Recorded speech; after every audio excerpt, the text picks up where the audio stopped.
Queensland prisoners engaging in sexual activities and widespread needle sharing with virtually no protection from AIDS. We're at the coalface. We talk to the prisoners. We know what the stories are and they confide in us. The Commission has no policy, no testing, no treatment. I'm not sure whether they're stupid or whether they're bloody-minded or whether they're both.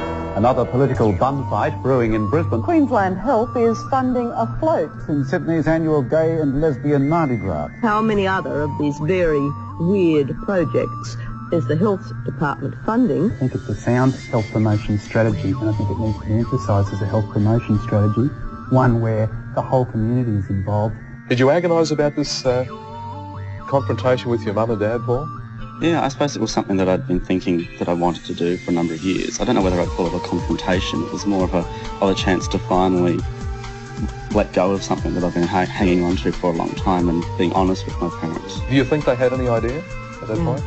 No. None whatsoever. This year, Queensland Health decided to change the tendering process for these services, leaving the people the AIDS Council helps very distressed. Queensland Health, St Luke's and QAHC say they're all working to ensure existing support services aren't lost.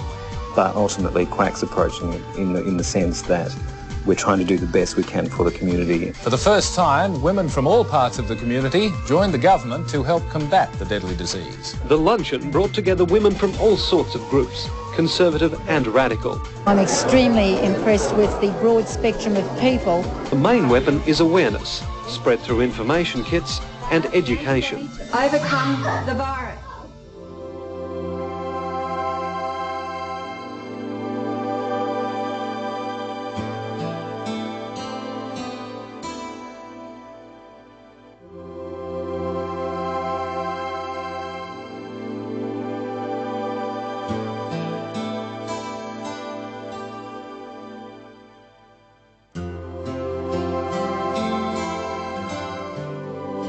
It's World AIDS Day, and David Kopp, Queensland's longest surviving HIV patient, reflects on a decade of living with a death sentence. People are becoming a little more aware, but I still think there's a hell of a lot of ignorance out there.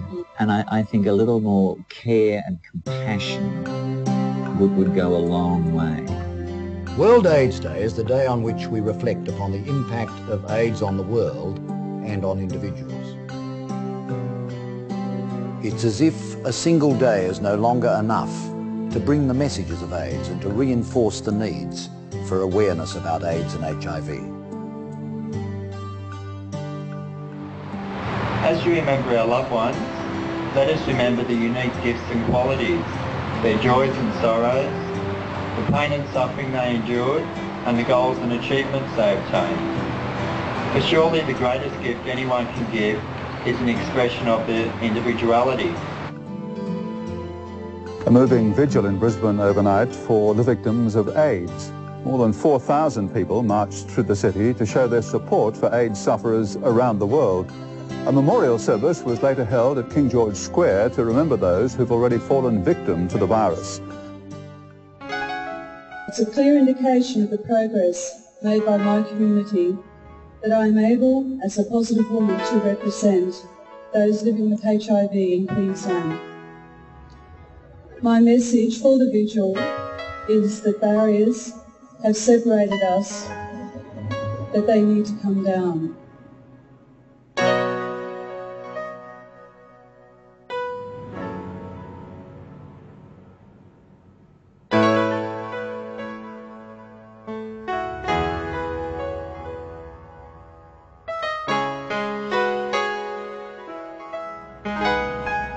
December 1st, 1993 is not just the Yowie Bay toilet roll cover finals, it's also, and more importantly, World AIDS Day. There's already heaps of fabulous people involved in the continuing work to slow the spread of HIV and caring for those living with AIDS. But rally your dags, because now it's time for the rest of us to act. How? By doing this.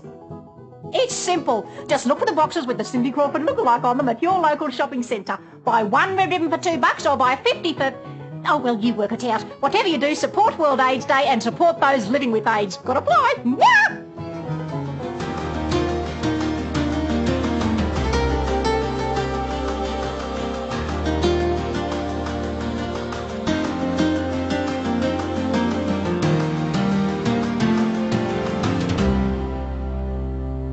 I probably spent many years in denial having HIV/AIDS. For about 5 or 6 years I just wanted to know nothing about it. It's only been in the last 2 or 3 years that I've actually been able to deal with the knowledge and start taking my life into control.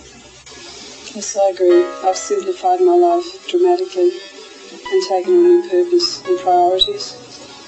And I think sometimes it takes a shock like this to take control and start living for the right reasons. I think what would scare me more is if I died without having really lived.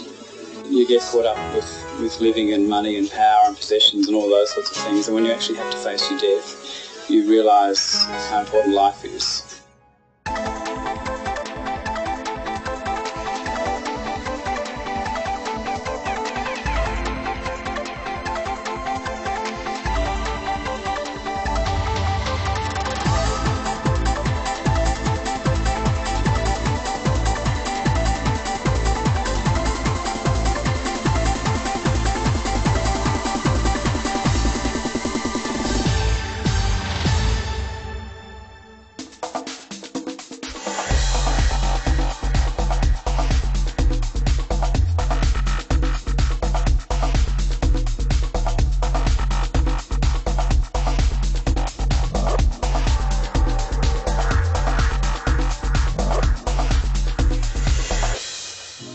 December 1st, 1993 is not just the Yowie Bay toilet roll cover finals, it's also, and more importantly, World AIDS Day. So come on, rattle your dags, it's time to act. How? By doing this.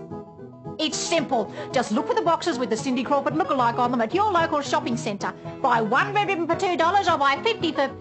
Oh, well, you work it out. Whatever you do, support World AIDS Day and support those living with AIDS. Gotta fly!